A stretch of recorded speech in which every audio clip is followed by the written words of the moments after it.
Je me présente, je suis le docteur Loudani, assistante en chirurgie générale et un membre de l'association Interwilaya Razi Bureau de Blida. Alors, je crois qu'il y en a plusieurs qui ont déjà participé à nos mises au point, les cours c'est-à-dire qu'on avait l'habitude de faire pour les étudiants en médecine. Et cette fois-ci, à la demande des étudiants, donc il y a quelques cours qui ont été donc demandés par nos chers étudiants. Alors, le premier cours, c'est les tumeurs stromales gastro-intestinales.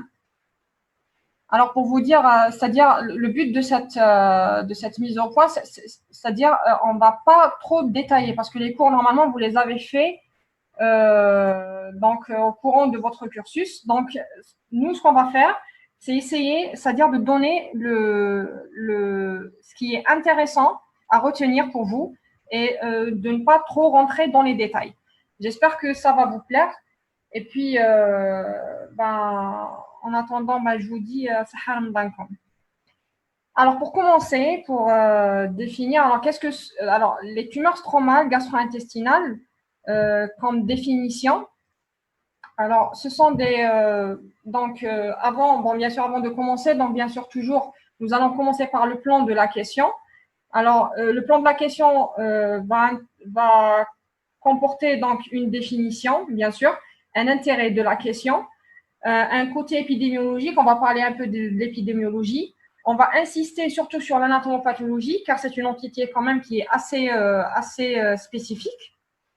Comment allons-nous faire le diagnostic positif de ces tumeurs stromales? Quelles sont les différentes formes cliniques? Y a-t-il des formes cliniques et quelles en sont? Après, donc bien sûr, ça sera la prise en charge thérapeutique. Bien sûr, quand on parle de néoplasie maligne, il y a toujours un côté pronostic et une surveillance. Et bien sûr, on va conclure, on va donner, c'est-à-dire les points les plus importants. Alors, pour commencer, donc pour la définition, alors les tumeurs stromales sont définies comme des tumeurs mésenchymateuses. Alors, ce ne sont pas des tumeurs épithéliales. Donc, contrairement à l'adénocarcinome en général, le cancer le plus fréquent, c'est-à-dire l'adénocarcinome, qui est développé à partir de l'épithélium. Là, c'est-à-dire c'est une entité à part. Ce sont des tumeurs qui sont mésenchymateuses ou qui se développent à partir du tissu conjonctif. Elles sont appelées non musculaires lisses. Pourquoi? Car pour les tumeurs mésenchymateuses, alors généralement, elles se développent à partir des fibres musculaires lisses. Mais concernant les tumeurs stromales, elles sont mésenchymateuses, mais elles ne se développent pas à partir des tumeurs musculaires lisses. Alors, la particularité, c'est qu'elles dérivent, donc, comme vous voyez sur le schéma, elles dérivent, donc, ces tumeurs stromales dérivent des cellules interstitielles de Cajal. Ce sont des cellules qu'on appelle les cellules pacemaker. Pourquoi on les appelle les cellules pacemaker? Car elles sont responsables de l'automatisme des fibres musculaires lisses gastro-intestinales. Et elles ont un rôle dans la régulation de la motricité digestive. C'est-à-dire que pour qu'il y ait une motricité digestive, il faut qu'il y ait l'intervention de ces cellules interstitielles. Voilà, qui sont appelées les cellules de Cajal. Donc, on les appelle pacemakers, c'est comme le pacemaker pour le cœur, c'est-à-dire que ça envoie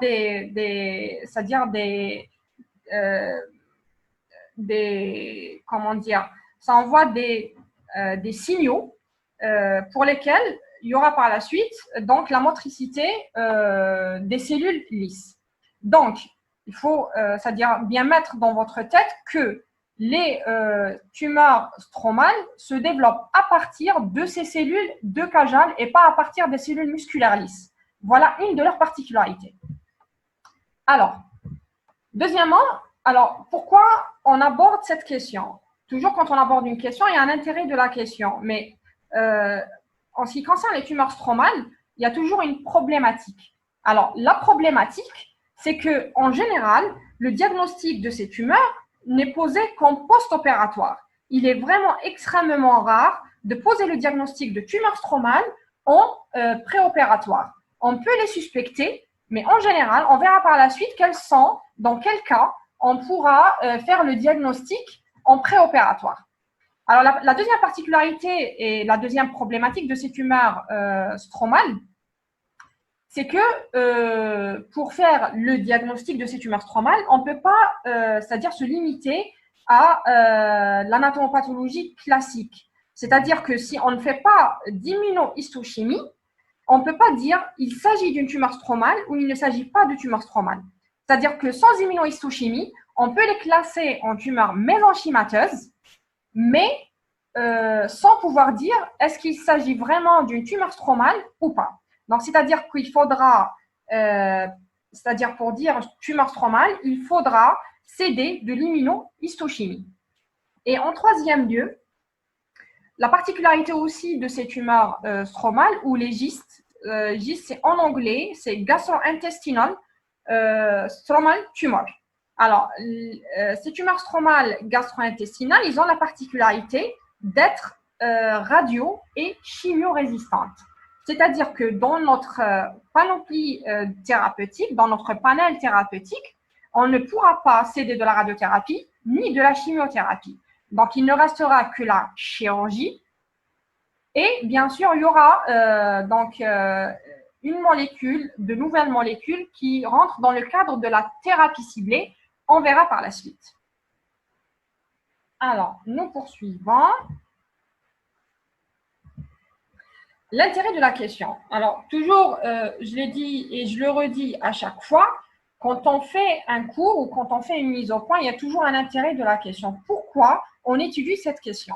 Alors, concernant les tumeurs stromales, il y a toujours un intérêt de fréquence. Il faut savoir que les tumeurs stromales sont les tumeurs conjonctives les plus fréquentes du tube digestif. C'est-à-dire quand on prend les tumeurs conjonctives en général, les plus fréquentes sont les tumeurs stromales. Il y a un intérêt quand même, un intérêt diagnostique. Alors, il faut savoir que dans la majeure partie des cas, ces tumeurs stromales sont souvent asymptomatiques. Alors, elles sont asymptomatiques et concernant concernant le diagnostic, donc puisqu'elles sont symptomatiques, donc le diagnostic sera tardif et on aura un retard concernant donc le diagnostic. Sur le plan anatomopathologique, il faut savoir que, donc je l'ai dit, le diagnostic ne peut pas se faire juste à la macroscopie et à la microscopie. Le diagnostic ne sera confirmé que par l'immunohistochimie. Et le marqueur le plus important, c'est le c-KIT ou le CD117, qui est positif dans près de 90% des cas des tumeurs stromales. Alors maintenant, concernant la thérapeutique, donc on a dit qu'il n'y avait pas d'intérêt, donc il n'y a pas la chimiothérapie et la radiothérapie n'ont aucun, c'est-à-dire elles ne sont pas spécifiques par rapport aux tumeurs stromales. Donc il ne reste que la chirurgie et il faudra que l'exéra chirurgicale soit la plus complète possible pour avoir une bonne réponse et pour qu'il n'y ait pas de récidive par la suite. Et bien sûr, il y a l'apogée, c'est-à-dire il y a l'avènement de la thérapie ciblée, voilà, qui va venir, c'est-à-dire en réconfort par rapport à la chirurgie. Maintenant, par rapport au pronostic, donc il y a plusieurs paramètres qui rentrent en jeu par rapport au pronostic. Alors, en général, donc il y a 3 ou 4 paramètres qui sont les plus importants. Donc, on notera en premier lieu la taille de la tumeur. Plus la tumeur est grande, plus elle a un potentiel de malignité très important. Deuxième lieu, par rapport à l'anatomopathologie, c'est l'index mitotique. Alors oui, le son est activé. Alors donc il y a quelqu'un qui me pose la question par rapport au son. J'espère que vous m'écoutez. J'espère que tout le monde m'écoute. Voilà. Alors je continue. J'espère avoir une affirmation de votre part. Merci. Alors apparemment le problème est dans votre, c'est-à-dire dans votre, voilà, très bien. Donc pratiquement tout le monde m'écoute. Alors je continue. Par rapport au pronostic, alors je l'ai dit, donc il y a plusieurs paramètres. Donc la taille, donc plus la taille est grande, plus, c'est-à-dire le potentiel de malignité est très important. On a parlé de l'index mitotique. de la tumeur et bien sûr de sa localisation. Alors, tout dépend des localisations. Alors, il y a des localisations qui sont en général, comment on dit, il y a des localisations qui sont plutôt, il y a un potentiel de malignité qui est moins important, comme l'estomac, et il y en a d'autres dont le potentiel de malignité est plus important, comme par exemple l'œsophage. Alors, on passe. Donnez-moi un petit instant.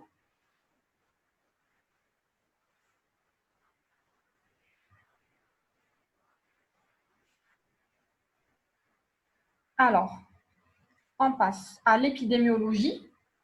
Il faut savoir que sur le plan épidémiologique, les tumeurs stromales, tout à l'heure on a dit que les tumeurs stromales étaient les tumeurs mésenchymateuses, les tumeurs du tissu conjonctif les plus importantes.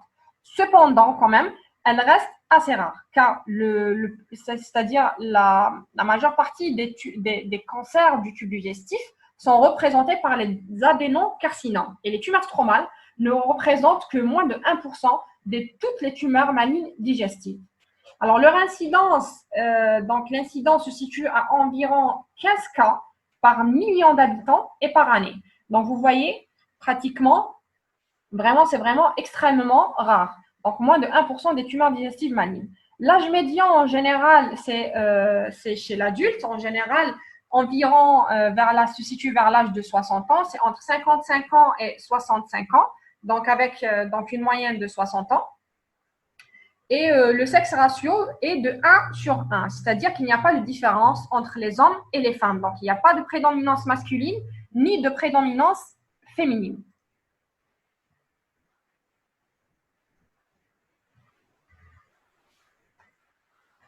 Par rapport au site de prédilection, alors le premier site, c'est-à-dire que par ordre de fréquence, pour les tumeurs stromales, l'estomac représente près de 60% de toutes les localisations. C'est-à-dire que si on prend 100 personnes, il y aura 60 personnes qui auront une tumeur stromale au niveau de l'estomac.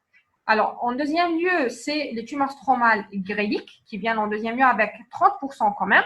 Et plus rarement, c'est-à-dire le reste du tube digestif, à savoir le rectum, le côlon, l'œsophage et le mésentère. Maintenant, par rapport aux formes familiales, y a-t-il des formes familiales? Y a-t-il, c'est-à-dire un contingent oncogénétique de ces tumeurs stromales? Alors, il faut savoir qu'en général, dans la majeure partie des cas, dans plus de 90% des cas, les GIS sont généralement sporadiques. Sporadique, ça veut dire que ça ne rentre pas dans le cadre des maladies familiales ou des maladies génétiques. C'est-à-dire qu'une personne, elle aura donc une tumeur stromale. Alors, donc, ils sont en général sporadiques. Quand on dit sporadique, c'est-à-dire que ça ne nécessite pas de consultation d'oncogénétique, bien sûr en dehors des rares cas associés à des syndromes familiaux qu'on verra par la suite. Voilà. Maintenant, passons à l'anatomopathologie. Alors ça, c'est un chapitre qui est très important car c'est l'anatomopathologie qui va nous dire s'agit-il d'une tumeur stromale ou ne s'agit-il pas d'une tumeur stromale. Alors, donc, toujours en matière d'anatomopathologie, il faut les classer.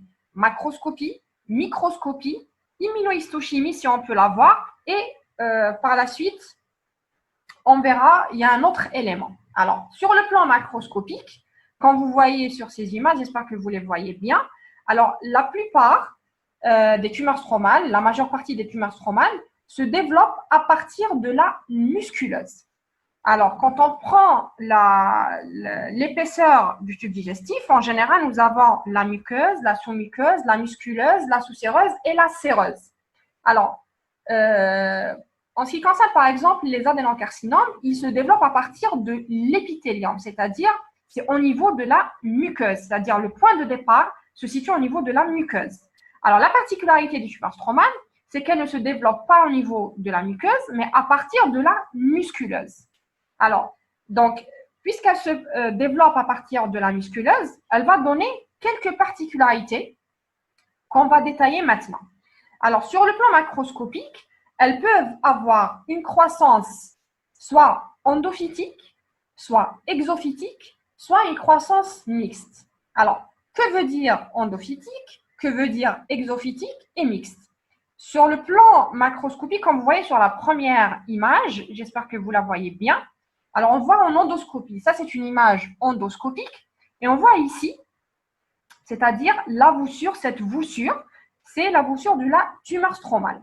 Alors, là, sur la première image, c'est une croissance qui est endophytique. Qu'est-ce que ça veut dire? Ça veut dire que la croissance se fait vers la lumière digestive. Elle ne se fait pas vers la cavité abdominale. C'est-à-dire que vous voyez quand vous verrez la voussure, vous la verrez en endoluminal et pas, c'est-à-dire dans la grande cavité abdominale. Alors, si c'est une croissance qui est exophytique, c'est le contraire. Donc, la croissance se fait vers la cavité abdominale et non pas vers la lumière digestive. Et si on a une croissance qui est mixte, c'est-à-dire il y a une partie qui se développe en endoluminal et une partie qui se développe vers la cavité abdominale, ce qui va donner l'aspect du sablier. Alors, sur le plan macroscopique, donc, c'est ces trois modes de croissance, endophytique, exophytique ou mixte. Alors, maintenant, en ce qui concerne les contours, en ce qui concerne la taille, en ce qui concerne la forme, en général, quand vous voyez sur les deux images d'en bas, c'est des images d'un malade qu'on a opéré pour une tumeur, c'est-à-dire une masse pelvienne chez un homme. C'est un homme âgé de 40 ans qu'on a opéré pour une masse pelvienne. C'est-à-dire qu'en préopératoire, on n'avait même pas le diagnostic de tumeur stromale. Et la découverte s'est faite en c'est-à-dire en péropératoire, quand on a ouvert la grande cavité abdominale. Alors, comme vous voyez sur cette image, c'est l'aspect en général typique des tumeurs stromales. Là, c'est une tumeur stromale qui est grévique. Elle s'est développée à partir de l'iléon. Et vous voyez que le développement se fait plus en exophytique. Alors, c'est une masse qui est bien limitée, qui est arrondie, voire ovoïde. Sa surface, quand vous voyez sur cette image, la surface est lisse, donc elle n'est pas bosselée. On peut la trouver bosselée. Et parfois, elle sera entourée d'une pseudocapsule, comme c'est le cas de cette tumeur-là. Donc, pratiquement, vous avez une bonne image qui vous donne l'aspect péropératoire d'une tumeur stromale, grévique, à développement exophytique. Alors, les tailles des tumeurs stromales sont variables. Alors, les tailles sont variables. Elles peuvent aller de quelques millimètres, elles peuvent être vraiment petites, ce qui va retarder le diagnostic, à plus de 40 centimètres. Voilà. Donc, ça peut atteindre vraiment des volumes très importants. Vous imaginez donc une tumeur stromale avec une taille de 40 centimètres. Alors, maintenant, on passe à la microscopie. Alors, sur le plan microscopique, il faut savoir que les tumeurs stromales sont constituées, donc sur le plan microscopique, de cellules qui sont fusiformes. Ce ne sont pas des tumeurs, c'est-à-dire des formes qui sont arrondies, mais qui sont fusiformes, qui sont allongées. Et rarement, on peut trouver des cellules qui sont rondes, voilà, ou d'aspect épithélioïde, c'est-à-dire que ça peut évoquer un aspect d'une tumeur épithéliale. Voilà, donc je ne vais pas rentrer trop dans les détails car c'est très, disons que c'est très spécifique à l'anatomopathologie. Mais ce que vous devez savoir, c'est que dans la majeure partie des cas, ce sont des cellules qui sont fusiformes. Alors maintenant, comme je l'ai dit et je le redis à chaque fois, en ce qui concerne les tumeurs stromales, on ne peut pas faire le diagnostic de tumeur stromale qu'en immunohistochimie, c'est-à-dire qu'il faudra affirmer le diagnostic par immunohistochimie. Alors, l'immunohistochimie, elle permet d'affirmer le diagnostic et d'éliminer les autres tumeurs mésenchymateuses du tube digestif, donc les plus fréquentes et celles qui se confondent avec les tumeurs stromales. En premier lieu, le léomyome, les schwannomes et les léomyosarcomes et les sarcomes. Donc, pour faire la différence, il faudra s'aider de l'immunohistochimie. Alors, le marqueur qui est indispensable, voilà, c'est le CD117 ou le KIT. C'est-à-dire que si vous c'est-à-dire vous opérez une tumeur et vous suspectez une tumeur stromale, il faut dire que vous suspectez une tumeur stromale pour qu'il y ait une immunohistochimie en anatomopathologie et pour qu'il cède de ces marqueurs. Donc, le premier, c'est le CD117. Alors, donc, on pratique ce marqueur et en général, il y a une positivité qui est de près de 95%. C'est-à-dire que 95% des tumeurs stromales sont CD117 positifs. Alors, mais il faut savoir que le CD117 ou le kit n'est pas spécifique des gystes. C'est-à-dire qu'on peut trouver d'autres tumeurs mésenchymateuses qui expriment le CD117. Pour cela, on devra s'aider d'un autre marqueur, s'il est disponible bien sûr, qui est le DOG1, qui est également recommandé et qui est positif aussi dans près de 95% des gystes. Donc, si on fait le CD117, on pratique le CD117 avec le DOG1, et si les deux sont positifs, donc on est presque sûr, donc je ne dirais pas à 100%, mais dans près de 99% qu'il s'agit d'une tumeur stromale. Alors, il y a d'autres marqueurs qui sont recommandés si les deux autres kits ne sont pas disponibles, à savoir le CD117 et le DOG1, ou si ces deux kits sont négatifs. Donc, on a dit qu'il y avait des tumeurs stromales qui sont CD117 négatives et DOG1 négatifs. Donc, dans ce cas-là, on va s'aider par d'autres marqueurs qui sont le CD34, la desmine et la protéine S100. Il faut savoir que pour la CD34, le seuil de positivité est de à peu près 60%. C'est-à-dire que près de 60% des tumeurs stromales expriment le CD34. Donc, pour vous, il faut savoir que les deux marqueurs les plus spécifiques par rapport aux tumeurs stromales sont le CD117 et le DOG1. Alors, il y a aussi, il ne faut pas oublier, donc maintenant l'avènement de la biologie moléculaire. Alors, donc c'est vrai que la biologie moléculaire, c'est extrêmement cher, c'est très coûteux, donc on ne peut pas l'utiliser à chaque fois. Quand est-ce qu'on doit avoir recours à la biologie moléculaire? C'est quand donc, elle est recommandée si le kit est négatif en immunohistochimie. C'est-à-dire que si on fait en immunohistochimie le CD117 et on fait le DOG1 et les autres marqueurs, et ces marqueurs-là sont négatifs. C'est-à-dire on suspecte fortement une tumeur stromale, mais ces marqueurs sont négatifs. Dans ce cas-là, on sera obligé, si bien sûr elle est disponible, d'avoir recours plutôt à la biologie moléculaire. Donc, elle est recommandée en cas de kit négatif en immunohistochimie. Et qu'est-ce qu'elle va rechercher? Donc, elle va rechercher les mutations des gènes KIT ou le PDGFRA ou le PDGFR alpha.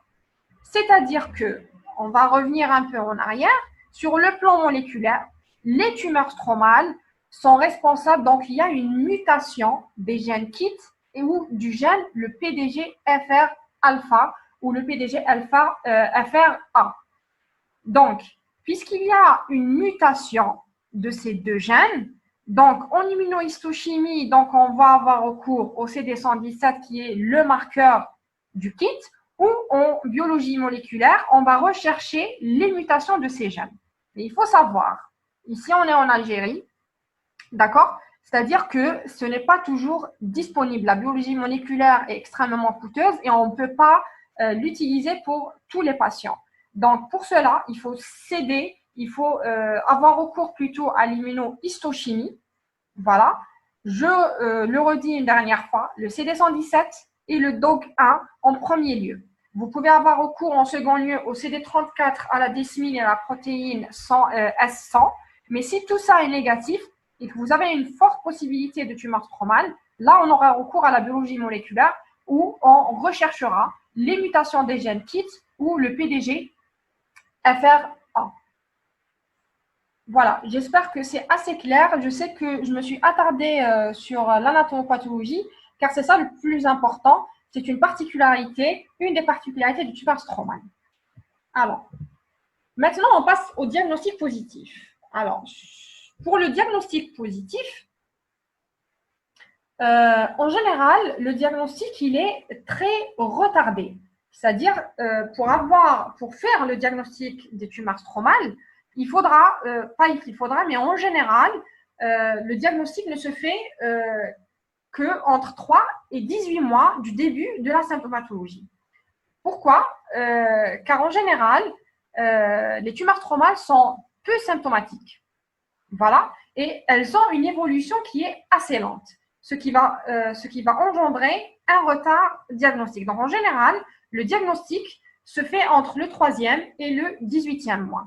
Alors, quelles sont les circonstances de découverte? En général, les signes cliniques, c'est-à-dire les symptômes ou les modes de présentation sont peu fréquents. Voilà. En général, le développement, il est insidieux. Et la tumeur stromale n'est découverte qu'au décours d'un examen pour une autre pathologie, par exemple, ou en paire opératoire, par exemple. Mais il y a plusieurs modes de présentation que vous que vous visualisez sur cette slide. Mais avant, il faut savoir que les signes cliniques, ils vont dépendre bien sûr de la taille, de la localisation et de l'évolution de cette tumeur stromale. Pourquoi? Car si on a une tumeur stromale qui est de petite taille, qui est de l'ordre millimétrique ou voire donc, c'est-à-dire centimétrique, mais par exemple entre 1 et 2 cm, c'est une petite tumeur, d'accord, qui ne va pas donner une forte symptomatologie. Maintenant, par rapport à la localisation, il y a des localisations qui sont c'est-à-dire parlantes, mais on a d'autres qui le sont moins. Par exemple, si on a des tumeurs gréliques, comme sur l'image qu'on a vue tout à l'heure, généralement, elles sont insidieuses, donc elles ne donnent pas de symptomatologie très parlante. Et en général, c'est des douleurs qui sont vagues, des douleurs abdominales vagues. Mais par exemple, en ce qui concerne, par exemple, une tumeur stromale de l'estomac, en général, elle est parlante et elle parle en général, c'est-à-dire elle s'exprime par une hémorragie digestive. Et bien sûr, l'évolution. À chaque fois qu'elle évolue dans le temps, à chaque fois, la taille augmente et à chaque fois, elle devient plus symptomatique.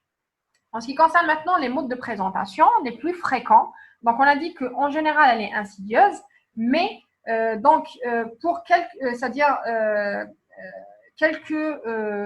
quelques sièges, surtout par exemple pour l'estomac, elle peut être découverte au décours d'une hémorragie digestive et qui est quand même supérieure à 50% des cas.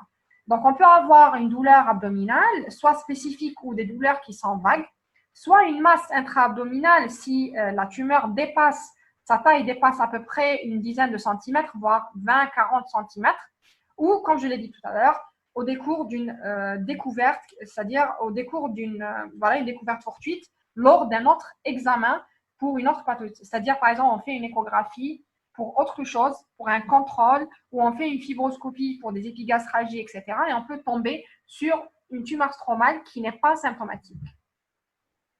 Voilà. Alors, avant de passer aux explorations paracliniques, sur le plan clinique, quand on parle de clinique, il y a toujours l'anamnèse, l'examen physique et c'est-à-dire les examens complémentaires qui viennent par la suite. Alors, on a parlé des circonstances de découverte. Maintenant, il faudra, c'est-à-dire avant de passer directement aux examens paracliniques, il faut faire un bon examen clinique et bien sûr, tout dépendra du siège que vous suspectez. Si, par exemple, vous suspectez, c'est-à-dire une tumeur stromale au niveau de l'estomac, qui, par exemple, elle s'est exprimée par une hémorragie digestive. Donc, il faudra faire un examen clinique qui est très approfondi. Il faudra bien interroger votre patient, d'accord? C'est-à-dire par rapport, c'est-à-dire le degré de cette hémorragie digestive, le début, quel type d'hémorragie digestive, haute ou basse, etc. Il faudra bien sûr connaître est-ce que le patient, par exemple, présente des comorbidités. Il faudra bien sûr avoir est-ce qu'il prend un certain traitement ou pas. Donc, il faut faire, alors le plus important, c'est de faire un examen clinique très approfondi. Il ne faut pas se dire, non, il s'agit d'une douleur abdominale qui est vague, je vais demander directement des examens complémentaires. Alors, on insiste, vous êtes des étudiants en médecine, d'accord? Vous allez être prochainement, Inch'Allah, des docteurs en médecine. On insiste sur l'examen clinique. Une bonne anamnèse avec un bon examen physique. Voilà. Alors après, donc, nous avons les examens complémentaires. Alors, en matière de tumeur stromale ou de gyste, l'examen le plus important, c'est la TDM thoraco-abdominopelvienne. Alors, les dernières recommandations, donc il faudra demander une TDM thoraco-abdominopelvienne. Alors, la TDM thoraco-abdominopelvienne, c'est pour, premièrement, donner, donc c'est pour l'exploration de la tumeur elle-même, d'accord? Et pour, c'est-à-dire pour classer cette tumeur, c'est-à-dire par rapport à sa taille, par rapport à sa composition, ses contours, est-ce qu'elle envahit un autre organe, est-ce qu'elle est fixée, etc. Donc, il y a plusieurs critères auxquels la TDM pourra répondre. Et par la suite, pourquoi on fait une TDM thoraco-abdominopelvienne? Car il faut savoir que les tumeurs stromales ont un potentiel de malignité qui est variable. Et donc, elles peuvent donner des localisations secondaires. Et les localisations secondaires les plus importantes sont les localisations secondaires hépatiques et la carcinose péritonéale. Et on peut avoir des localisations secondaires pulmonaires. Donc, c'est pour ça qu'il faut insister sur une TDM thoraco-abdominopelvienne. Pour pouvoir classer votre tumeur, est-ce qu'elle est métastatique, est-ce qu'elle est localisée ou est-ce qu'elle est localement avancée? Et notre stratégie de prise en charge va découler de cette classification. Alors, deuxièmement, nous pouvons avoir recours à l'écho-endoscopie. Alors, l'écho-endoscopie, on ne la demande pas pour toutes les tumeurs stromales. Généralement, elle n'est réalisée que pour les gystes de taille qui sont limitées. Donc, pour les petites tumeurs stromales, généralement qui ne dépassent pas les 5 cm, on peut avoir recours à l'écho-endoscopie ou par rapport au siège. Alors, les tumeurs stromales de siège rectal, par exemple, ou de siège œsophagien, on peut avoir recours à l'écho-endoscopie pour pouvoir, c'est-à-dire donner une bonne description de cette tumeur stromale.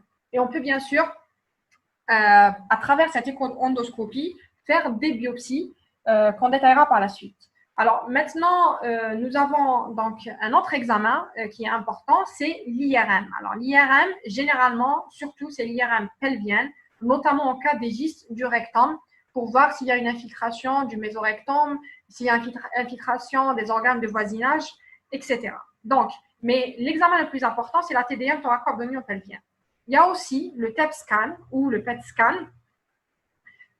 Donc, il n'est demandé qu'en cas de doute sur une lésion métastatique en TDM ou en IRM. Mais en général et en première intention, il n'est pas demandé. Donc, en première intention, c'est la TDM thoraco-abdominopelvienne. Voilà. Maintenant, la question qui se pose, qu'en est-il des biopsies? Nous avons une tumeur, c'est-à-dire, on a fait, par exemple, on a pratiqué une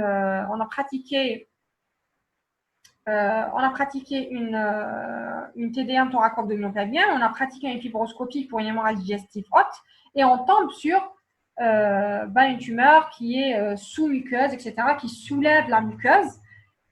Faut-il faire des biopsies ou ne pas les faire? Alors, pour répondre à cette question, donc, j'ai détaillé un peu les biopsies pour savoir. Alors, pour les biopsies, il faut savoir que les biopsies endoscopiques sont généralement négatives, c'est-à-dire que si vous avez donc une masse ou une tumeur, c'est-à-dire à l'endoscopie, il faudra tenter des biopsies, ça c'est tout à fait logique. Mais la particularité des tumeurs stromales, c'est qu'on a dit tout à l'heure, elles se développent à partir de la musculeuse. Et on sait que pour les biopsies, c'est des biopsies qui sont faites de façon superficielle et elles se font en général au niveau de la muqueuse. Donc, si on prélève seulement la muqueuse, on n'aura pas le contingent de tumeurs stromales. Donc, en général, quand on fait des biopsies endoscopiques, les biopsies sont généralement négatives parce qu'on ne prélève que la muqueuse ou la sous-muqueuse. C'est pour ça, quand on suspecte une tumeur stromale en endoscopie, il faudra, de préférence, avec un endoscopiste qui est aguerri, un endoscopiste qui est, c'est-à-dire déjà habilité à ce genre de tumeur, donc il faudra qu'il essaie de faire des biopsies qui sont assez profondes. Mais le risque avec les biopsies profondes, c'est qu'il y a un risque de perforation. Donc, il faut peser le pour et le contre. Donc, si vous avez une suspicion de tumeur stromale et que vous faites une biopsie et qu'elle revient négative, il ne faut pas se dire qu'il n'y a rien. Il y a toujours quelque chose. Cependant, c'est-à-dire que la biopsie n'a pas été assez profonde pour pouvoir étiqueter cette tumeur. Alors, La deuxième alternative, c'est la ponction biopsie. Alors, la ponction biopsie se fait par voie transpariétale, soit paire échoendoscopique, paire échographique ou par scanner, par TDM, par TDM abdominal. Alors, pourquoi elle n'est pas, vous allez me dire, puisqu'on n'arrive pas à avoir une biopsie par voie endoscopique, pourquoi ne pas faire la ponction biopsie préopératoire par voie transpariétale?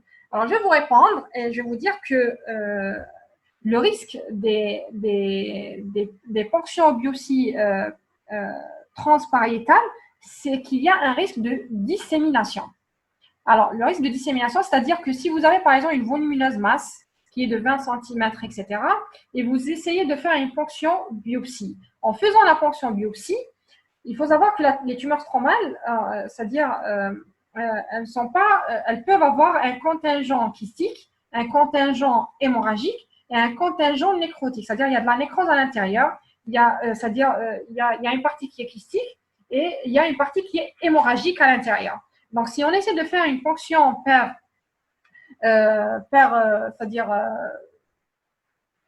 voie transpariétale, on risque de faire une rupture et ça va disséminer la tumeur et on aura aggravé le pronostic. Donc, pour ce genre de cas, il faudra les discuter au cas par cas en réunion de concertation pluridisciplinaire. Alors, on ne va pas faire ce genre de biopsie pour tout le monde, pour tous les patients. Elle sera recommandée, mais non indispensable, en cas de forte suspicion de tumeur stromale, si une chirurgie ni lourde ni mutilante est possible. Alors, c'est-à-dire que si on a une forte suspicion de tumeur stromale et qu'on n'arrive pas à avoir une bonne biopsie, c'est-à-dire sur le plan endoscopique, on ne peut pas avoir une bonne biopsie, et qu'on pourra opérer ce patient, mais la chirurgie ne sera pas lourde et pas mutilante. Dans ce cas-là, la biopsie transpariétale n'est pas recommandée. C'est-à-dire, elle n'est pas indispensable. Elle est recommandée, mais elle ne sera pas indispensable car en faisant la chirurgie, on pourra avoir le diagnostic. Mais elle sera indispensable si le choix du traitement repose sur un diagnostic histologique certain. C'est-à-dire qu'on a une masse, par exemple intra-abdominale, on suspecte une tumeur stromale, mais on n'est pas sûr à 100%. C'est-à-dire on n'est pas sûr, on n'a pas une forte suspicion de tumeur stromale.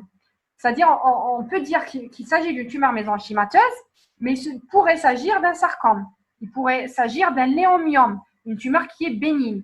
Dans ce cas-là, quand on n'est pas sûr du diagnostic, et après concertation pluridisciplinaire, on peut avoir recours à la ponction biopsie pour, c'est-à-dire avoir le diagnostic pré-thérapeutique pour pouvoir entamer notre traitement, car le traitement va différer. Tout dépend bien sûr du type histologique. Pour les tumeurs stromales, en général, si elles sont opérables, c'est la chirurgie en premier lieu, mais on a d'autres pour lesquels le traitement ne repose pas sur la chirurgie, mais il peut reposer sur la chimiothérapie ou sur la thérapie ciblée en premier lieu. Voilà, donc j'espère que c'est clair. Alors, je vais faire un petit récapitulatif pour les biopsies. En général, les biopsies sont négatives par voie endoscopique car les biopsies sont faites de façon superficielle, ils ne touchent que la muqueuse. Et nous savons maintenant que les tumeurs stromales se développent à partir de la musculeuse. Et pour les ponctions biopsie transpariétales, alors il faudra les faire, mais après concertation pluridisciplinaire. Elles sont recommandées, c'est vrai, pour avoir le type histologique, mais elles ne sont pas, c'est-à-dire indispensables à 100%. Alors, on pourra, c'est-à-dire il faudra les faire que si le choix thérapeutique ne dépendra, c'est-à-dire n'est pas le même. C'est-à-dire on suspecte une tumeur mésenchymateuse, mais on n'est pas sûr est-ce qu'il s'agit d'une tumeur stromale ou d'autres choses. Voilà. Alors, on passe maintenant aux formes cliniques. Alors, on a fait le diagnostic des tumeurs stromales. Il faut savoir que les tumeurs stromales, dans la majeure partie des cas, dans près de 90% des cas, ce sont des formes qui sont sporadiques. Elles ne rentrent pas dans les formes familiales ou dans les formes syndromiques. Mais il y a une petite partie, des tumeurs stromales qui rentrent quand même dans le cadre, dans un cadre nosologique particulier, ou donc les formes syndromiques ou les formes familiales. Alors, le premier, c'est, donc je ne vais pas trop m'étaler, d'accord, parce que c'est quand même assez rare, mais pour que vous le sachiez. Alors, le premier, c'est la triade de Carnet. Alors, c'est quoi la triade de Carnet? Alors, la triade de Carnet, elle survient généralement chez les femmes jeunes et elle regroupe trois signes. Alors, quels sont ces signes? Alors, elle associe des tumeurs stromales gastriques à potentiel malin, d'accord? Donc, un potentiel malin, mais qui sont multiples, c'est-à-dire à chaque fois, on a l'émergence d'une tumeur stromale nouvelle chez la même patiente ou chez le même patient. Donc, elle associe des tumeurs stromales gastriques malignes multiples, un condrome pulmonaire. Le condrome, c'est une tumeur qui est bénigne, d'accord, pulmonaire, et un paragangliome extrasurrénalien. Donc, si vous avez une jeune femme qui présente des tumeurs stromales, une tumeur stromale par exemple gastrique, que vous avez opérée, dans la surveillance post-opératoire, il y a une réapparition d'une deuxième tumeur stromale gastrique ou après une troisième, etc. Donc, il faudra suspecter une triade de Carnet et il faudra donc compléter bien sûr par une TDM thoraco-abdominopelvienne à la recherche d'un condrome pulmonaire et d'un paragangliome extrasurrénalien qui rentrerait dans le cadre de la triade de Carnet. Alors, le deuxième syndrome ou la deuxième forme, c'est la neurofibromatose de type 1 ou la maladie de von Recklinghausen. Alors, généralement ou habituellement, elle survient chez des patients, alors les tumeurs stromales surviennent généralement chez des patients qui sont connus pour maladie de Recklinghausen. Donc, c'est des patients qui ont déjà la maladie, qui ont déjà les lésions cutanées, les lésions donc café au lait, d'accord? Alors, qui sont connus pour leur fibromatose de type 1 et au décours de leur surveillance, donc il y a apparition de ces tumeurs stromales. Donc, mettez-vous en tête, si vous avez une maladie de von Recklinghausen, un patient avec une maladie de von Recklinghausen, n'oubliez pas que vous devez rechercher une tumeur stromale. Alors, il n'y a pas de particularité morphologique de ces tumeurs stromales, mais comme dans la triade de Carnet, elles sont en général multiples et de sièges variés. Elles ne sont pas seulement gastriques comme dans la triade de Carnet, mais elles peuvent avoir plusieurs sièges et elles peuvent être multiples. Alors, en pratique, la découverte de tumeurs stromales multiples doit faire rechercher de principe une neurofibromatose. Donc, c'est le cas inverse. Si vous avez des tumeurs stromales multiples, donc une tumeur stromale gastrique avec une tumeur stromale, par exemple, rectale ou une tumeur stromale grélique, etc., mettez-vous en tête, voilà, il faudra qu'il y ait une lumière qui s'allume. Voilà, il se pourrait qu'il s'agisse d'une maladie de von Recklinghausen ou d'une triade de Carnet. Donc, dans ce cas-là, il faudra faire la recherche, la recherche spécifique. Alors, à part ces deux formes, etc., donc nous pouvons avoir des formes familiales, mais elles sont extrêmement rares de tumeurs stromales multiples, c'est-à-dire des familles entières qui sont porteuses de tumeurs stromales, mais c'est vraiment extrêmement rare. Il faut savoir que dans la majeure partie des cas, c'est des formes qui sont sporadiques, mais il y a des formes particulières comme la triade de Carnet, la fibromatose, la neurofibromatose de type 1 ou maladie de von Recklinghausen et des formes familiales, mais qui sont extrêmement rares. Voilà. Maintenant, nous passons au chapitre thérapeutique. Alors, toujours en matière de thérapeutique, donc, quels sont les buts de notre traitement, quelles sont les méthodes ou les moyens et quelles en sont les indications. Alors, les buts du traitement, c'est bien sûr, c'est-à-dire d'enlever ou d'éradiquer cette tumeur, d'accord? Il faudra l'enlever de façon la plus carcinologique possible, voilà, afin bien sûr d'éviter les récidives et d'éviter la dissémination par la suite. Donc nous l'avons dit, les tumeurs stromales, elles ont un potentiel de malignité qui est très important, d'accord? Le pronostic dépend de plusieurs facteurs et la thérapeutique dépendra, c'est-à-dire de ces stades-là. Alors, maintenant, par rapport aux méthodes, nous l'avons dit tout à l'heure, le traitement chirurgical est la pierre angulaire, c'est-à-dire que pour les tumeurs stromales et les cancers en matière générale, les cancers digestifs, la chirurgie, elle a une place prépondérante dans la prise en charge. Et dans les tumeurs stromales, nous avons une association. En général, c'est la chirurgie avec la thérapie ciblée. La thérapie ciblée qu'on verra par la suite. Maintenant, par rapport au traitement chirurgical. Alors, je ne vais pas rentrer dans les détails car vous êtes étudiant en médecine, d'accord? C'est-à-dire que vous devez connaître juste les principes de la chirurgie. Il faut savoir que la résection, le premier des principes, c'est que la résection chirurgicale doit être la plus complète possible et elle doit être au monobloc de la tumeur. En monobloc, ça veut dire on enlève la tumeur et l'organe auquel elle appartient, c'est-à-dire l'organe duquel elle est née. Et s'il y a une infiltration d'autres organes, il faudra enlever aussi ces autres organes en monobloc. Voilà. Donc, si on peut avoir cette chirurgie complète, on peut la pratiquer. Sinon, on aura recours à la thérapie ciblée en préopératoire et la chirurgie en second lieu s'il y a une bonne réponse. Alors, donc, je le redis, le premier principe, c'est la résection chirurgicale complète en monobloc de la tumeur qui est pratiquement le seul traitement réellement curatif. Si on ne fait pas une bonne chirurgie de type R0, on va voir ce que ça veut dire le terme R0, donc on va compromettre le pronostic du patient.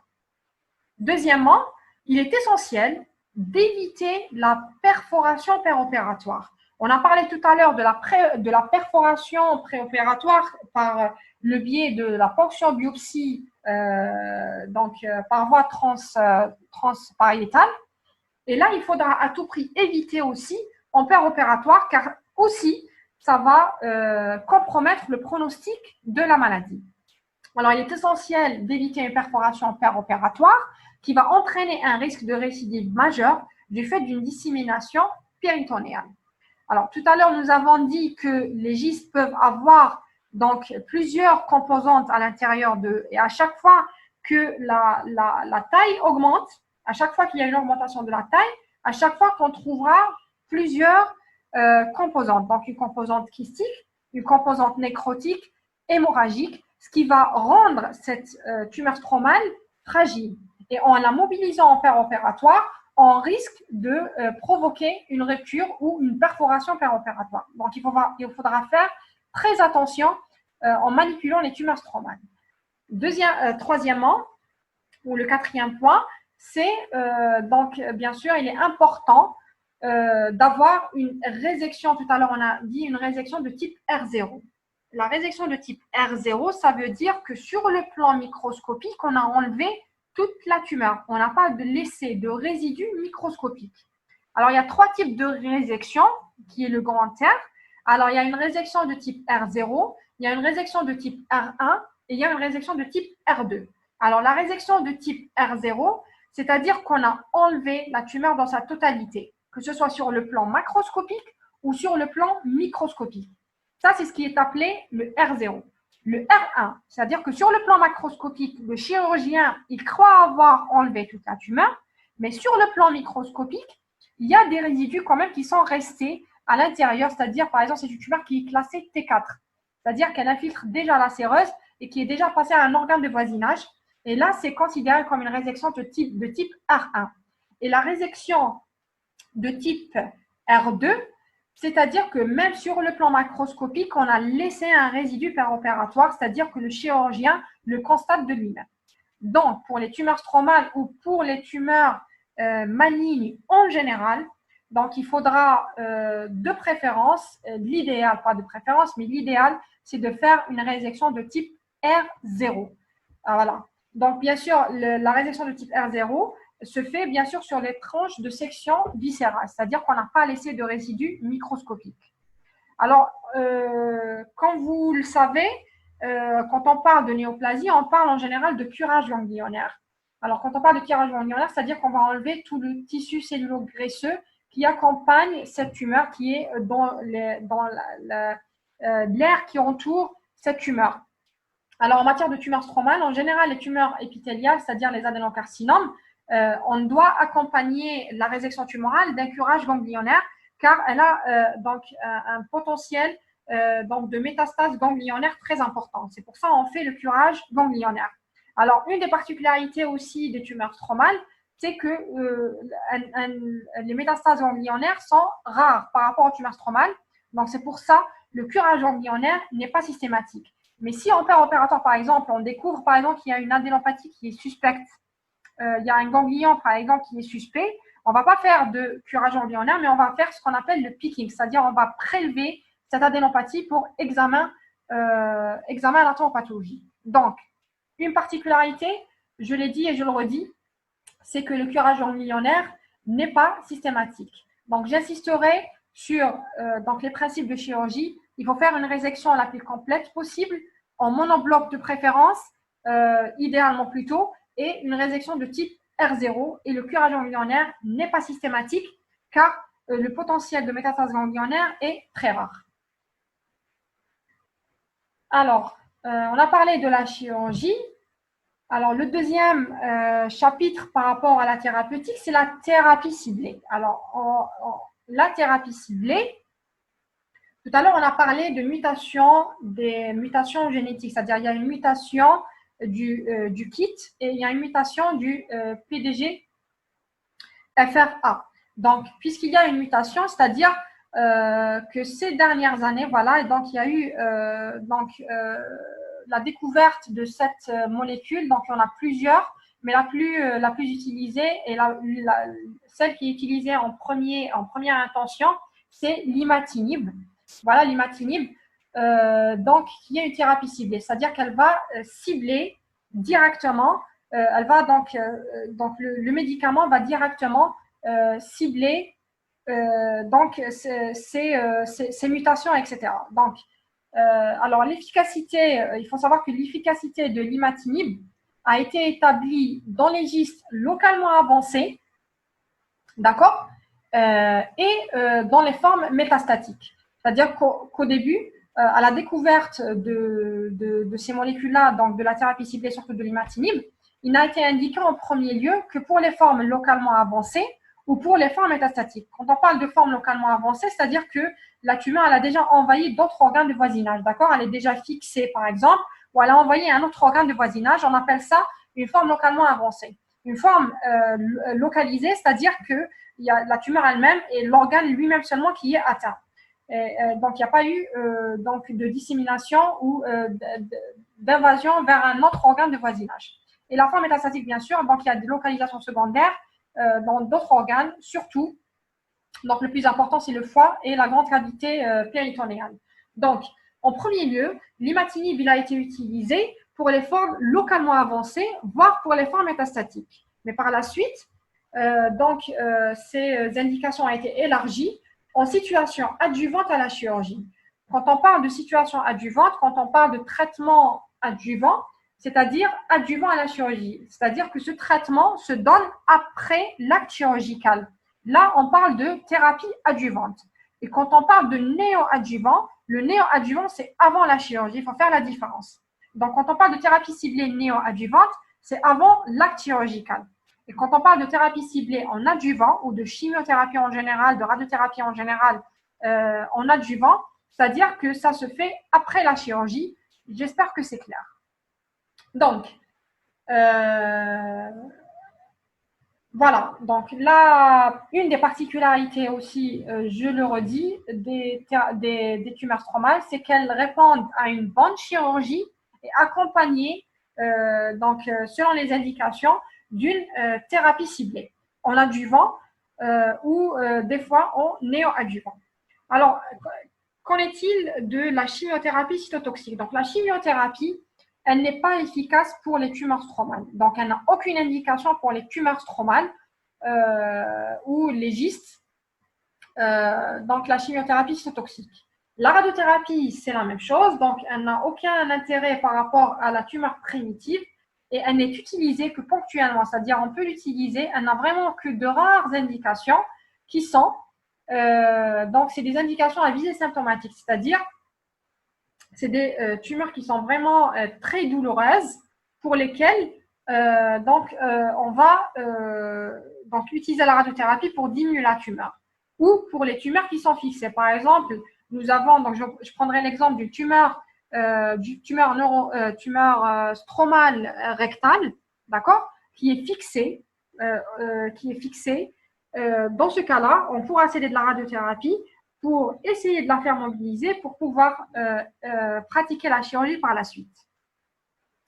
La radiothérapie, elle pourra trouver aussi donc un intérêt. Donc on a dit, donc c'est une radiothérapie, c'est des flashs de radiothérapie hémostatique si c'est des formes hémorragiques, ou la radiothérapie pas pour la tumeur primitive, mais pour les métastases osseuses. Donc pour récapituler, pour le traitement des tumeurs stromales, nous avons la chirurgie qui vient en premier lieu. Généralement, si c'est une tumeur qui est résécable, qu'on pourra réséquer, d'accord, avec ou sans diagnostic préétabli, donc il faudra pratiquer la chirurgie et il faudra que la chirurgie soit de type R0.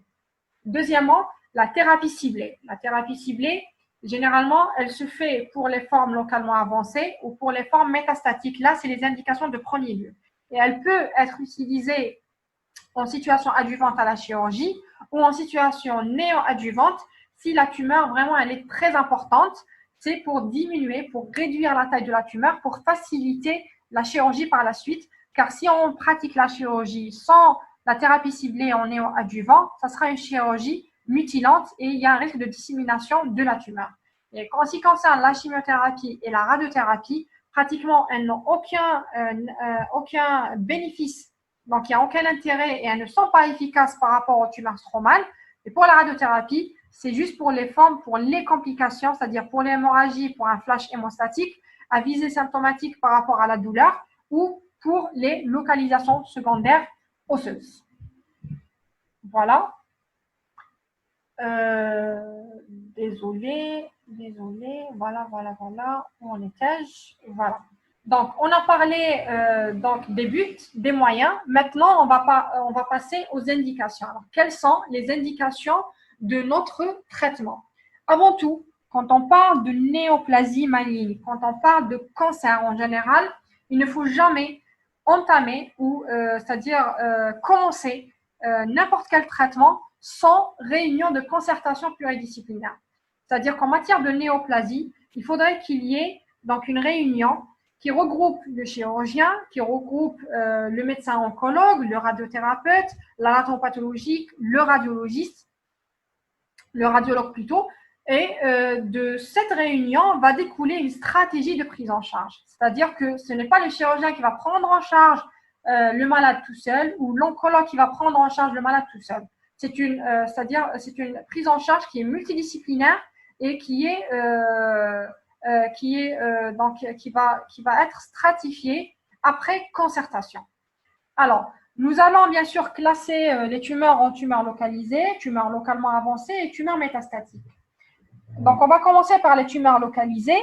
Quelles sont les indications? Alors, pour les tumeurs localisées, le geste chirurgical, généralement les tumeurs localisées, c'est la chirurgie en premier lieu. Donc, on a parlé que la chirurgie était la pierre angulaire, donc, pour les tumeurs stromales localisées.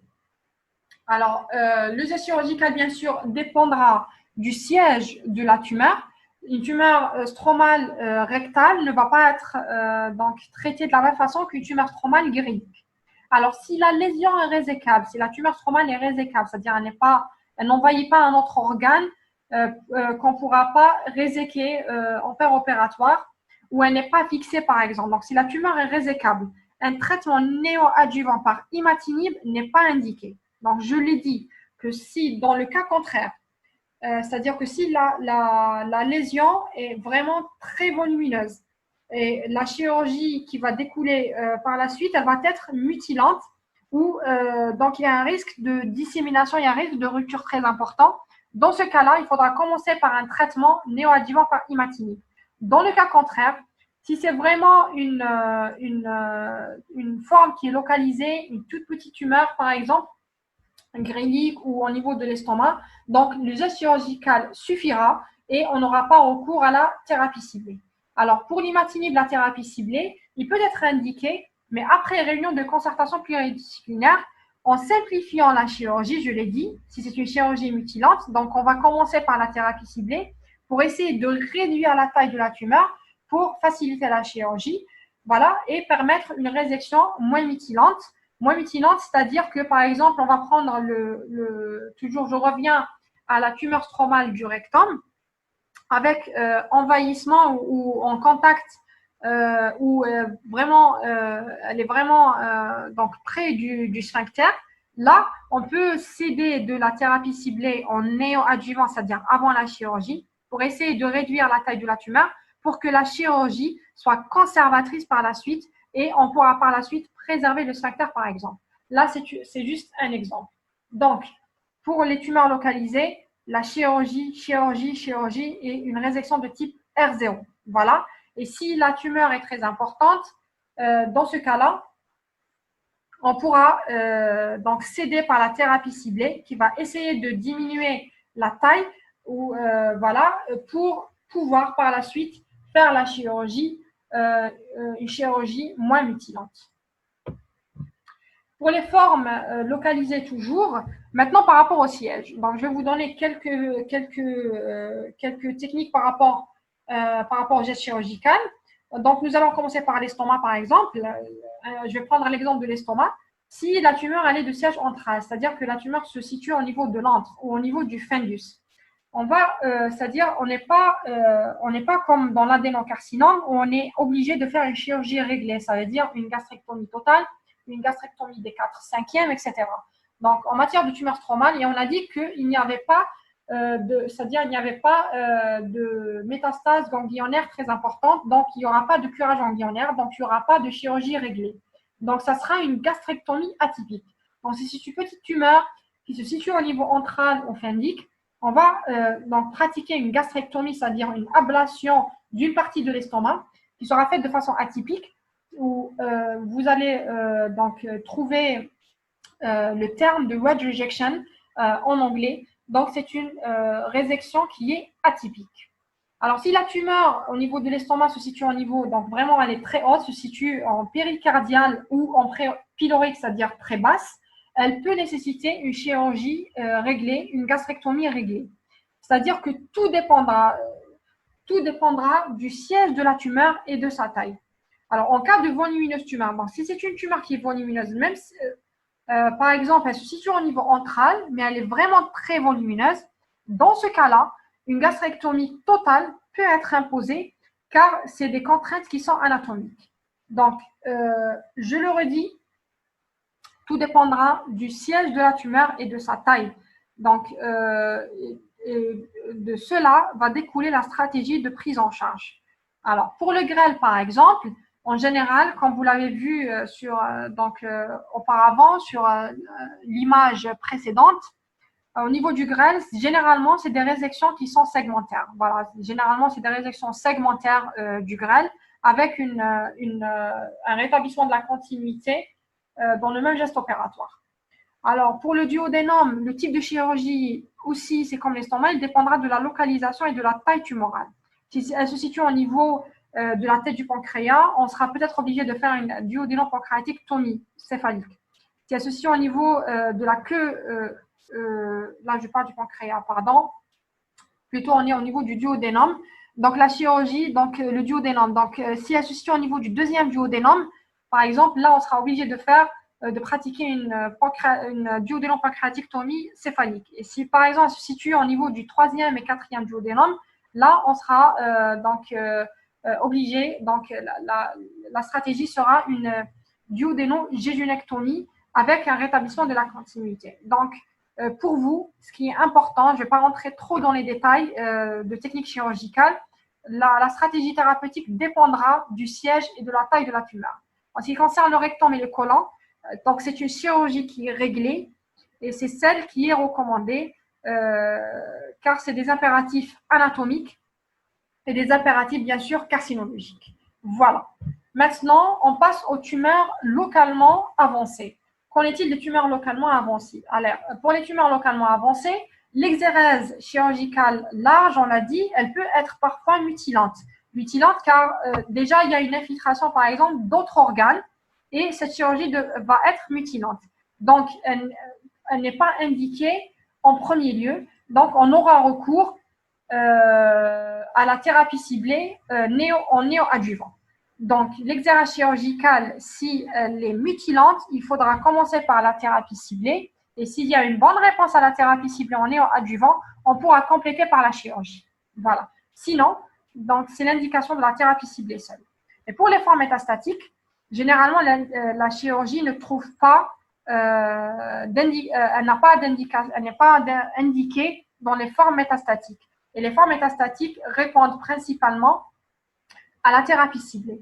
Donc, nous l'avons dit tout à l'heure que les métastases sont principalement péritonéales et hépatiques et la chirurgie n'est pas recommandée initialement au stade métastatique, mais quand même, comme la radiothérapie, elle trouve quelques indications, rares indications dans les formes métastatiques qui sont en général les formes, c'est-à-dire les formes compliquées. Soit par exemple une tumeur stromale qui vient en occlusion, soit une tumeur stromale qui est hémorragique ou une forme stromale qui est déjà perforée.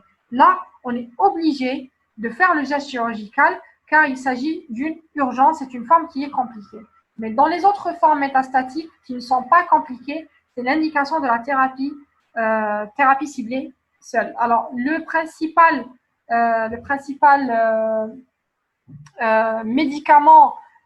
médicament comme thérapie ciblée, c'est l'imatinib. Nous l'avons dit tout à l'heure, qui est en première intention, qui est un inhibiteur de la tyrosine kinase. Donc, les tyrosines kinases dans le kit et le PDGFR dont on a parlé tout à l'heure, et qui est le seul traitement de première ligne. Et s'il y a une résistance à la première ligne, on passe à la thérapie ciblée de deuxième ligne. Voilà, c'est tout ce que vous devez savoir à votre niveau. Voilà, donc chirurgie pour les formes localisées. Pour les formes localement avancées, les formes métastatiques, soit chirurgie précédée d'un traitement par thérapie ciblée néoadjuvante, soit pour les formes métastatiques, la thérapie ciblée et la chirurgie pour les formes compliquées. Alors, après le chapitre thérapeutique, quand on parle de néoplasie, quand on parle de néoplasie maligne, il y a toujours un chapitre pronostic. Alors, il faut savoir que le potentiel de malignité des gistes est difficile à évaluer. Donc, il y a des auteurs qui disent que les tumeurs stromales, il y a des tumeurs stromales qui sont bénignes. Mais ces dernières années, et avec donc l'avènement de l'immunohistochimie et de la biologie moléculaire, on ne n'en parle plus de tumeurs stromales bénignes, mais à potentiel de malignité. Donc, à potentiel de malignité élevé, à potentiel de malignité modéré ou à potentiel de malignité minime ou faible. Alors, le potentiel de malignité de ces gistes reste difficile à évaluer. Pourquoi? Car il y a plusieurs facteurs qui vont être étudiés et pour lesquels, c'est-à-dire le pronostic va découler. Alors, quels sont ces facteurs? Alors, le premier facteur, c'est la localisation. Alors, il y a des localisations, nous l'avons dit, donc pratiquement, on va faire un petit récapitulatif de tout ce qu'on a dit tout à l'heure. Alors, pour la localisation, il y a des formes qui sont moins agressives que d'autres formes. Alors, les formes distales du tube digestif, à savoir œsophagiennes ou rectales, elles ont un potentiel de malignité plus important que les tumeurs, par exemple, gastriques ou gréliques. Voilà. Donc, les tumeurs gastriques ou gréliques, elles ont un potentiel de malignité qui est vraiment très faible, voire moyen. Et pour les tumeurs rectales et donc surtout œsophagiennes, en général, il y a un potentiel de malignité qui est très élevé. Deuxièmement, le deuxième facteur qu'on devra étudier, c'est la taille tumorale. Et pour les cas, donc, la taille tumorale, plus la tumeur est grosse, plus le pronostic est défavorable. Donc, les tumeurs de plus de 5 cm étant généralement malignes, donc c'est un potentiel de malignité très important et très élevé. Alors, troisièmement, c'est la nécrose intratumorale. Alors, par exemple, on pratique la TDM. Donc, je vous donne un exemple. Nous pratiquons la TDM thoraco-abdominopelvienne et dans la description de la tumeur, ils disent qu'il y a de la nécrose intratumorale. Donc, quand on voit qu'il y a de la nécrose intratumorale, c'est-à-dire qu'il y a un potentiel de malignité qui est aussi très élevé. Aussi, il y a un autre facteur qui est la taille là, c'est au niveau de l'anatomopathologie. C'est la taille des cellules tumorales, le nombre de mitoses et l'index de prolifération cellulaire. Donc, si l'index de prolifération, plus il est élevé, plus le nombre de mitoses est élevé et plus la taille des cellules est importante, plus le potentiel de malignité est plus élevé. Donc, en pratique, ce que vous devez savoir, c'est qu'en dessous d'une mitose pour 10 champs, les tumeurs sont considérées comme bénignes ou à potentiel de malignité très faible. On dit plus potentiel de malignité très faible. Et au-delà de 4 mitoses pour 10 champs, elles sont considérées comme malignes ou à potentiel de malignité élevé. Alors, il y a aussi l'existence de métastases au moment du diagnostic. Donc, si d'emblée, au moment du diagnostic, nous avons des localisations secondaires hépatiques, péritonéales ou pulmonaires, donc déjà, on est sûr à 100% que c'est un potentiel de malignité qui est très élevé. Alors, néanmoins, il existe beaucoup de tumeurs borderline. Borderline, ça veut dire entre les deux. C'est-à-dire que c'est entre le potentiel de malignité élevé et le potentiel de malignité très faible ou anciennement appelé tumeur stromale bénigne. Donc, il y a beaucoup de tumeurs borderline et toute tumeur stromale doit être considérée comme ayant un potentiel de malignité même très faible. Donc, c'est pour ça, ces dernières années, alors la nomenclature a changé. On ne parle plus de tumeurs stromales bénignes, mais de tumeurs à potentiel de malignité très faible. Car on ne pourra pas avoir tous ces renseignements et elle peut à n'importe quel moment donner des localisations secondaires qui peuvent bien sûr assombrir le pronostic. Donc j'espère que c'est clair. Donc pour le pronostic, donc nous l'avons dit et nous allons le redire, il dépend de plusieurs facteurs qui vont définir le potentiel de malignité. Donc localisation, la taille tumorale, la nécrose, la taille des cellules tumorales, le nombre de mitoses et l'index de prolifération cellulaire en anatomopathologie, l'existence de localisation secondaire au moment du diagnostic. Alors, il y a une classification pour les tumeurs stromales, il y en a plusieurs en réalité, mais celle qui est, disons, la plus utilisée, c'est la classification de Nietenen. Alors, cette classification, elle va prendre en considération la taille de la tumeur, elle va prendre en considération aussi le nombre, l'index mitotique ou le nombre de mitoses donc en anatomopathologie et donc le siège, la localisation de la tumeur. Donc, si vous avez une tumeur stromale, il faudra que vous sachiez son siège, sa taille et en anatomopathologie, c'est-à-dire après l'usage chirurgical, quel est le nombre de mitoses. Et de là, c'est de là que vous pouvez classer votre tumeur stromale. Donc, par exemple, si on prend une tumeur stromale qui est au niveau de l'estomac, avec le nombre de mitoses qui est inférieur à pratiquement, qui est situé entre 5 et 10 mitoses, d'accord? Et plutôt, la taille tumorale se situe entre 5 et 10 cm et l'index mitotique est inférieur à 5 mitoses par 10 champs. Donc, dans ce cas-là, cette tumeur stromale est considérée comme un potentiel, là, vous voyez, comme donc un potentiel de malignité faible et un risque de récidive faible. C'est-à-dire que par la suite, dans la surveillance, la fréquence et la façon dont on va surveiller cette tumeur va différer. Tout dépend de c'est-à-dire de cette classification. Alors, par exemple, je donne un autre exemple. Nous allons prendre une tumeur duodénale. Donc, vous voyez, par exemple, pour les tumeurs duodénales, pour les tumeurs jéjunales et pour les tumeurs rectales, elles ont un potentiel de malignité qui est vraiment très élevé. Donc, c'est-à-dire qu'on trouve les tumeurs stromales, elles sont à potentiel de malignité plus élevé par rapport aux tumeurs gastriques, aux tumeurs stromales gastriques. Voilà. Donc, si on prend par exemple une tumeur duodénale dont la taille pratiquement est située par exemple, vous voyez, entre 2 et 5 cm, mais avec un nombre de mitoses qui est supérieur à 5 mitoses, déjà on est à un potentiel très élevé et un risque de récidive très élevé. Donc, dans ce cas-là, la surveillance va être vraiment très étroite. Donc, la classification de Nietenen, vous n'êtes pas obligé de la prendre, il faut apprendre juste, c'est-à-dire qu'il y a plusieurs classifications. La plus utilisée est celle de Nietenen et elle prend en considération la taille tumorale, le nombre de mitoses et la localisation Et de là va découler le risque de récidive de ces tumeurs stromales. Voilà.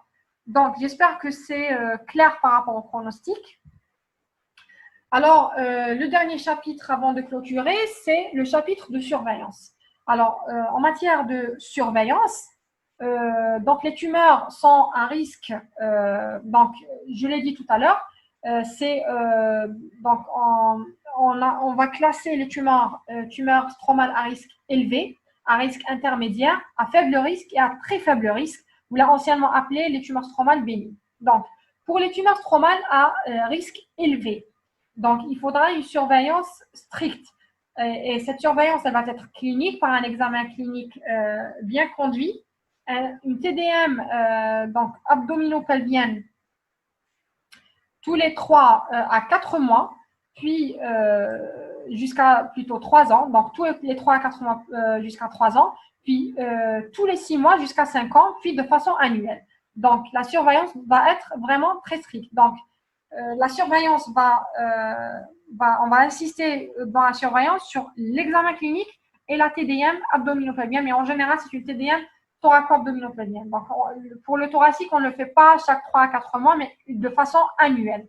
Donc, examen clinique et TDM chaque 3 à 4 mois pendant 3 ans, puis tous les 6 mois jusqu'à 5 ans, puis de façon annuelle. Alors, pour les tumeurs à risque intermédiaire, c'est pratiquement la même chose, mais un examen clinique et une TDM donc à 3 mois, puis tous les 6 mois jusqu'à 5 ans, puis de façon annuelle.